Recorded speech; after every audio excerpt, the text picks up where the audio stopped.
بہت بہت زمانے پہلے اللہ کے ایک پیارے نبی تھے جن کا نام تھا حضرت ابراہیم علیہ السلام۔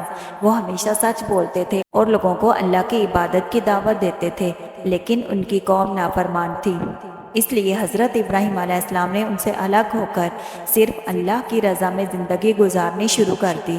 پھر ایک دن حضرت ابراہیم علیہ السلام نے اللہ سے دعا کی کہ یا اللہ، مجھے ایک نیک اور فرما بردار بیٹا عطا فرما، جس کا نام تھا حضرت اسماعیل علیہ السلام۔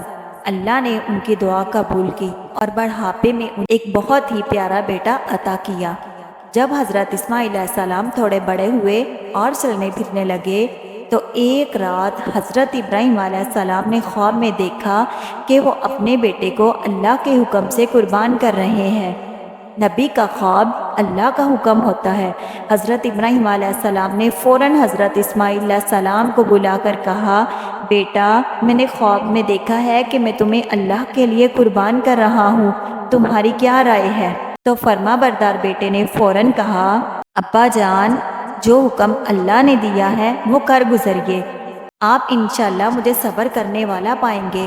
حضرت ابراہیم علیہ السلام نے بیٹے کو پیشانی کے بل زمین پر لٹایا، آنکھیں بند کی، چھری چلانے ہی والے تھے کہ اچانک ایک آواز آئی، اے ابراہیم، تم نے خواب سچ کر دکھایا۔ اللہ نے آسمان سے ایک خوبصورت دمبا بھیجا اور حضرت اسماعیل علیہ السلام کی جگہ اسی دمبے کی قربانی کروائی۔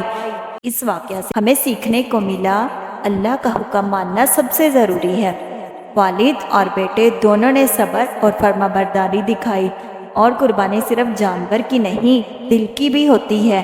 اسی لیے ہم ہر سال عید الاضحیٰ پر قربانی کرتے ہیں۔